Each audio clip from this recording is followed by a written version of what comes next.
What's good, everybody? It's your boy, Mad Black, the most dangerous, most toxic black male on the internet. The brother that told you not to hang out with those knuckleheads, but you did anyway. Now you're doing 15 years. And I'm here, black up in your face again, with some pro black commentary.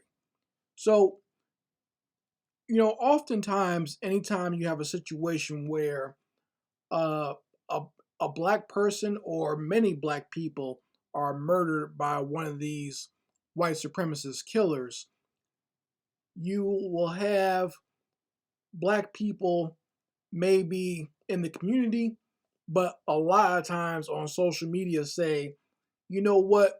How come these thugs don't go out there and shoot at or try to kill these white supremacist killers? Like they'll say, a good example of this is they'll say, you know, if these thugs they'll shoot at each other every weekend, how come they won't go and shoot at George Zimmerman?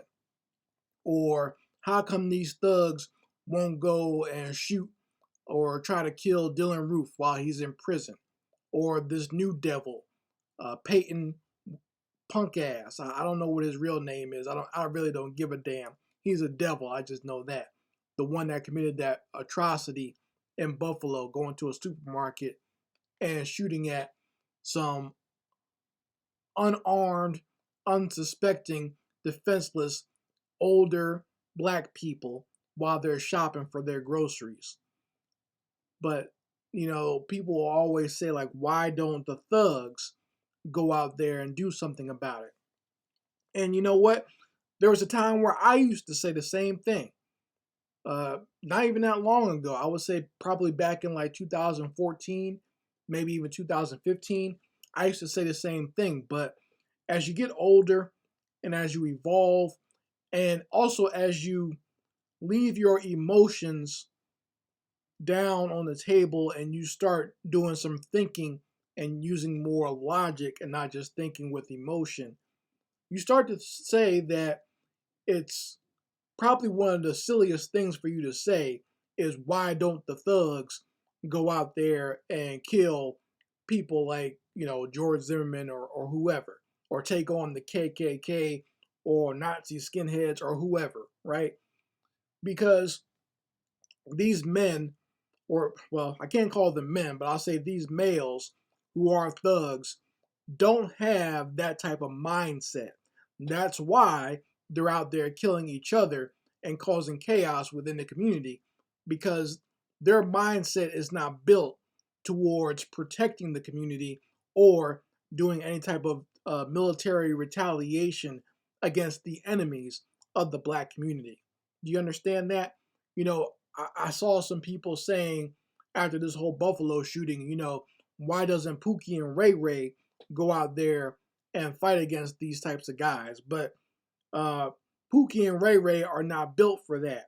I mean, the fact that they're even called Pookie and Ray Ray shows you that these are not men who are bent on protecting their community or protecting their family or their people. A lot of these guys are, I'll say a lot of the real gangbangers, a lot of those guys are in survival mode. And when you're in survival mode, it's all about you and your own personal feelings and your own emotions. You're quick to react to nonsense, someone stepping on your shoe, someone calling you a name, someone throwing a gang sign at you, and you automatically just retaliate with more nonsense, right? You're not actually doing any type of real thinking. There's no logic involved in the nonsense that happens with Pookie and Ray Ray. Like when you look at some of those news stories about some of these tragic deaths, whether they be a retaliatory killing or someone accidentally getting shot, like a child getting caught in the crossfire of this nonsense. There's no rhyme, reason, logic, or intelligence behind that killing. Okay, it makes sense to the Pookie or Ray Ray because they're just reacting to the moment. Someone said something to them, someone made them mad, someone offended them, and automatically, without thinking, they got their gun out and they're pulling the trigger and shooting. Okay? So when you have that type of mindset, there's no way in hell that these types of people are going to protect the community.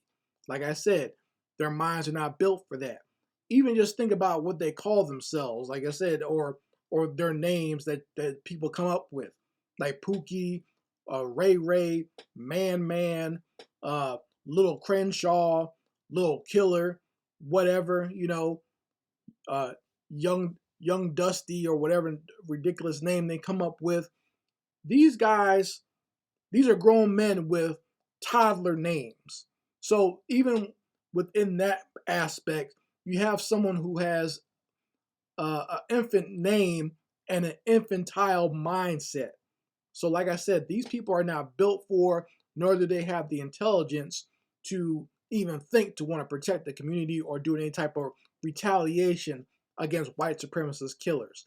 So, it's silly for us to be out there asking, why don't they do this or why don't they do that? It's almost a way of us passing the buck. If we want to stop white supremacy, it has to come up. It has to come to the people who understand that white supremacy exists. Pookie and Ray Ray don't even know what white supremacy is. Okay, their only concern is for their little block or their hood or their corner or whatever. A lot of them have not even been outside of where they were born at. So if we are the ones who are conscious and aware of white supremacy, it comes to us to have to fight back against it. And there's multiple ways to do that, not just with violent retaliation. Okay, there's ways to fight and push back against white supremacy, and we'll talk about that more in other videos. But don't pass the buck or make it seem like it's Pookie and Ray Ray's responsibility. These people are devoid of responsibility. Now, when I say Pookie and Ray Ray or Man, I'm not talking about all black men. There are lots of intelligent black men out there, and I'll even say this: there is a chance that sometimes Pookie and Ray Ray can be reformed. It's very rare. I'm not saying it can happen all the time. Don't depend on that. But there are those who can grow up, mature, and realize what they've been through. You see a lot of brothers like that go to prison and become members of the Nation of Islam. The ultimate example of this is someone like Malcolm X. But then again, I wouldn't put too much on that because Malcolm X, he was raised to be in black nationalism as a child. Okay, his father and mother were Garveyites, so he kind of had that foundation already. So when he heard the teachings of Elijah Muhammad, it made sense to him. So he almost like went back to what he was raised in. Pookie and Ray Ray, a lot of those guys don't even have that upbringing. A lot of them don't have any type of sense of identity or a sense of self or knowledge of self whatsoever. But there are people who try to educate these types of guys to make them more community oriented, so they can be a service to their community rather than tearing it down. But that takes a long time. That takes hard work. This is not something that happens overnight. So don't just automatically assume Pookie and Ray Ray are going to feel some sort of social responsibility to fight against these white terrorists out there, because they're not. If we want to fight back against that, this is something that we have to do ourselves. So hopefully you understand what I'm saying. If you want to respond in the comments, please feel free to do so. Just be respectful and we can talk about it. Anyway, Mad Black, and I will be back with my foot on these devils' back.